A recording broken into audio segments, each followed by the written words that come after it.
Assalamualaikum guys, welcome back. Aku seboleh-bolehnya memang tak nak cover pasal isu ni dan aku setuju dengan pandangan sebahagian netizen, termasuk juga dengan sahabat aku, Bro Amin Idris, yang mana dia kata Malaysia ni senang nak jadi famous. Buat lagu raya, nyanyi sumbang. Hina exam XPM. Terbaru jadi bapa ayam, zas. Sekelip mata jadi selebriti. Please stop making stupid people famous. Nilai dan ilmu dipandang sepi dan sendu. tapi nak buat macam mana kan, netizen sebenarnya tak adalah ramai yang bodoh, cumanya disebabkan oleh portal, media dan juga influencer-influencer yang berkait ambil kesempatan untuk naikkan engagement dekat platform-platform diorang dengan kisah-kisah sampah yang tak ada manfaat dan promote kelakuan-kelakuan yang tak bermoral. Paling baru, kecoh gila satu Malaysia pasal isu hot daddy. Aku bila kata isu ni keluar, aku memang tak minat nak cover sebab bila kata aku tengok mamat ni, aku rasa geli. Aku tak faham kenapa perempuan boleh suka gila dengan mamat ni sampaikan ada pula yang panggil mamat tu daddy juga. Tambah kecoh lagi bila kata ada satu grup influencer ni panggil hot daddy ni untuk satu interview eksklusif bersama dengan diorang, yang mana video ni dia upload dekat website eksklusif diorang. Geli pula aku rasa bila kata aku panggil dia hot daddy.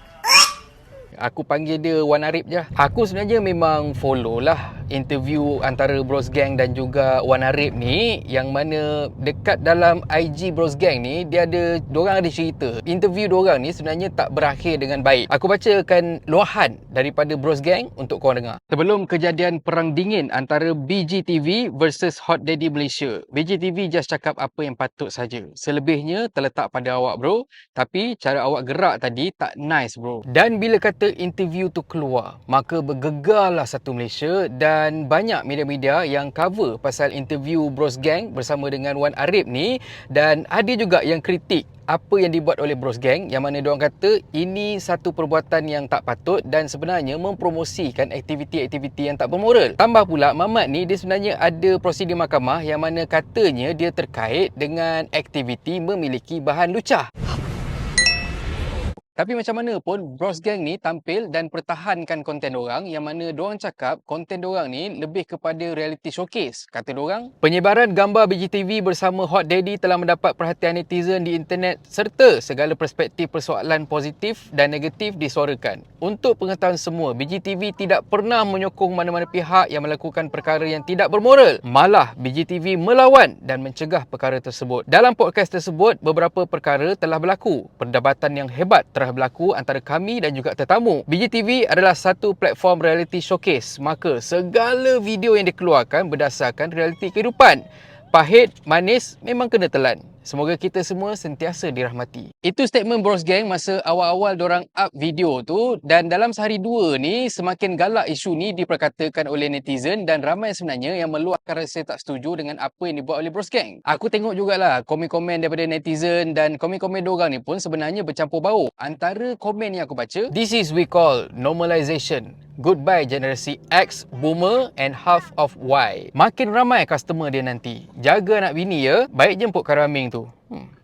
Kalau tak kerana Bros Gang, ramai tak tahu dalam Malaysia adanya scene DS. Lebih baik jemput Johan Kari ke apa ke. Dan beberapa hari lepas tu, bila kata situasi semakin panas, Bros Gang keluarkan satu lagi statement yang mana Bros Gang kata, disebabkan gambar chaos satu Malaysia, ada beberapa persoalan di sini. Judge sebab apa? Sebab tengok gambar ke? Dah tahu ke apa konteks perbualan? Statement di sini sekali lagi, jangan menghukum disebabkan gambar sebab kalian tidak tahu apa konteks perbualan. Aku dekat sini tak boleh lah nak kritik konten Bros Gang sebabnya aku sendiri pun tak tengok lagi. Aku cuba nak tengok, tapi masalahnya bila kata aku register and then bila kata aku nak bayar tu, sekali tiba-tiba dia minta pula kad debit ataupun kad kredit. Masalahnya aku tak bawa kad. Jadinya aku rasa mungkin aku boleh bagi cadangan pada Bros Gang buat FPX je. Cuma apa-apa pun, benda ni dapat perhatian sampailah ke peringkat Mufti, yang mana Mufti Pulau Pinang, Datuk Seri Wan Salim, ada meluahkan pandangan dia pasal apa yang jadi ni, dan Datuk Seri Mufti desak pihak berkuasa untuk ambil tindakan pada Bros Gang. Dan ini apa yang dikatakan oleh Datuk Seri Mufti. Omidia setuju dengan saranan Mufti Pulau Pinang, Datuk Seri Wan Salim, tentang isu YouTuber Bros Gang TV panggil Hot Daddy dalam podcast. Wush,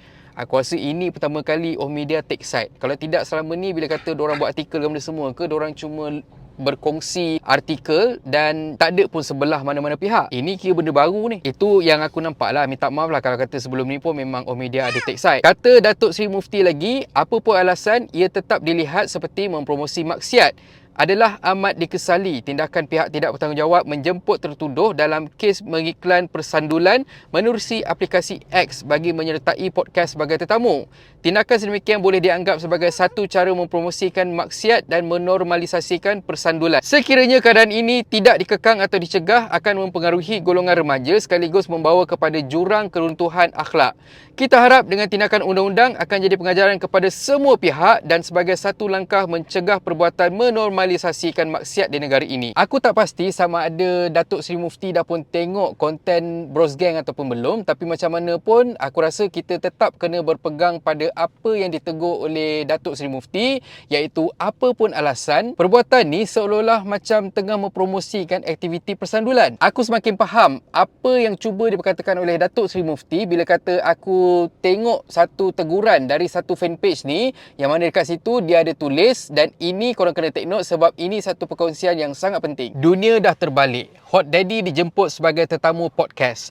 Dalam erti kata lain, orang yang berzina dijemput sebagai tetamu wawancara manakala mereka yang bernikah secara halal jadi bahan kecaman orang ramai. Aku tengah shaking ni, sumpah tengah shaking. Situasi ini sangat bercanggah dengan apa yang diajar oleh Rasulullah. Rasulullah mencela mereka yang suka mendedahkan dosa mereka sendiri sedangkan Allah sudah menyembunyikan keaiban maksiat yang mereka lakukan.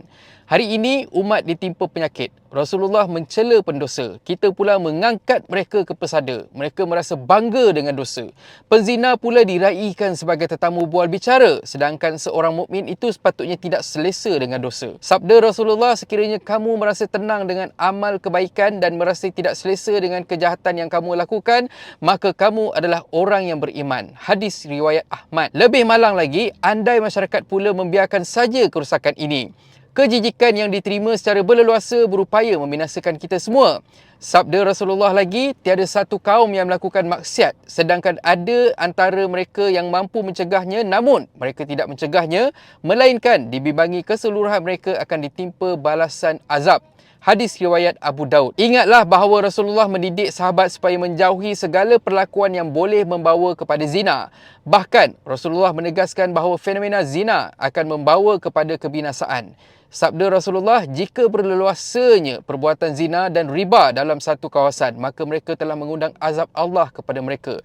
Hadis riwayat Al-Tabrani dinilai sahih. Semoga Allah membimbing kita. Apa yang diperkatakan oleh Hadis Time ni sebenarnya selari dengan pencerahan yang dibuat oleh Amin Idris dekat Hot FM, yang mana Amin cakap, okey, dia ada hadis Nabi sebut, wahai sekalian yang beragama Islam, yang Islam pada lidahnya tetapi iman tidak memasuki jantung hatinya. Allah. Sesiapa yang Islam pada lidahnya tapi iman tidak memasuki jantung hatinya.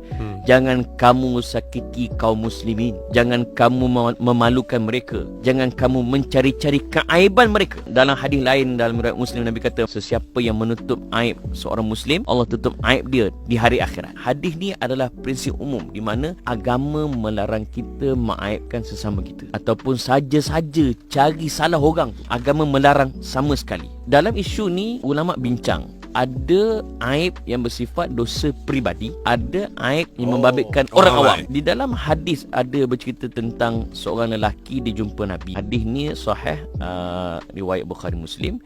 Menceritakan lelaki tu dia jumpa Nabi, dia mengaku kat Nabi. Dia kata, ya Rasulullah, aku telah berasmara dengan seorang wanita di hujung bandar.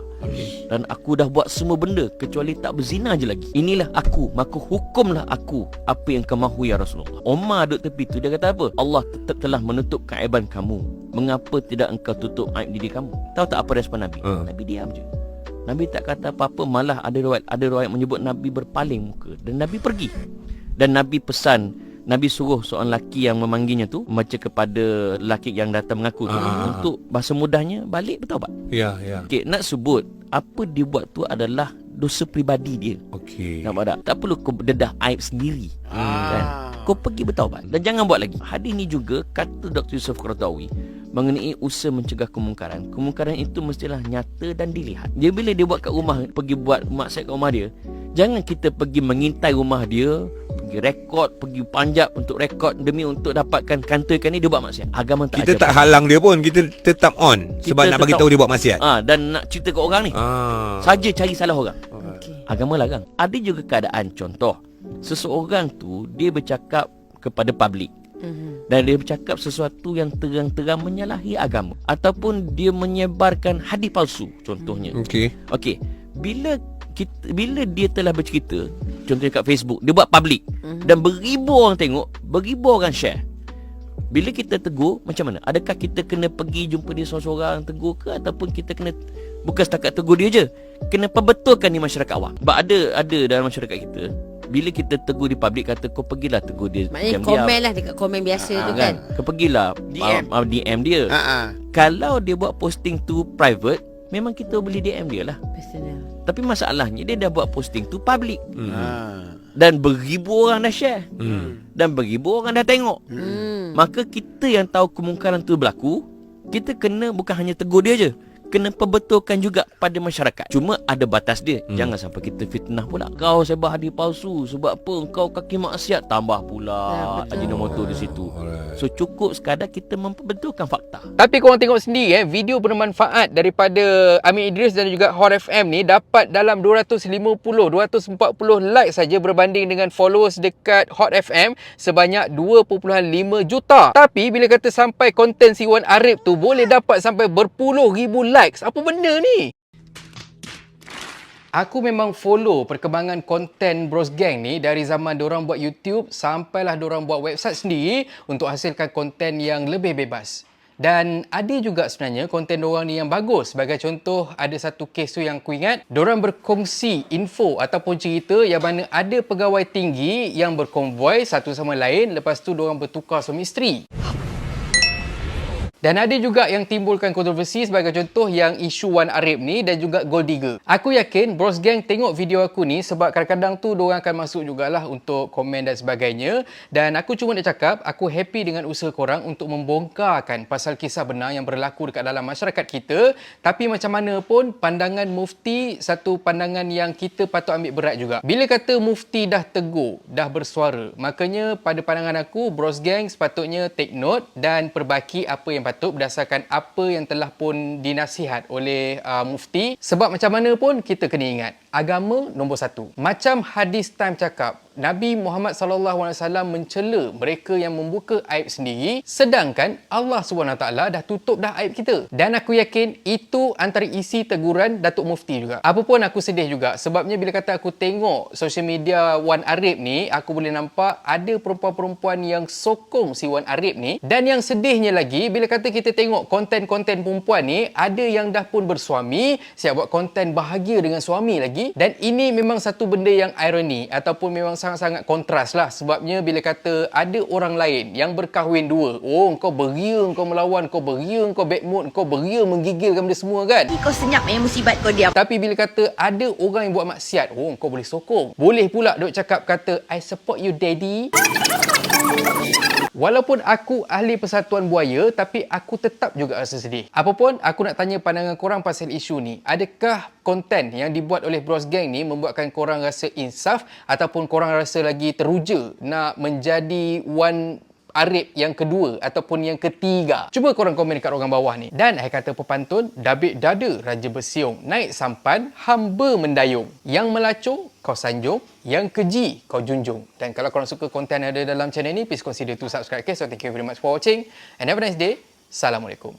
Assalamualaikum guys. YouTube ada fungsi baru iaitu Super Thanks. Siapa yang nak belanja aku kopi, korang boleh tekan butang Super Thanks kat bawah ni. Korang belanja aku RM6 je. Anyway, terima kasih sangat-sangat untuk sokongan korang. Assalamualaikum.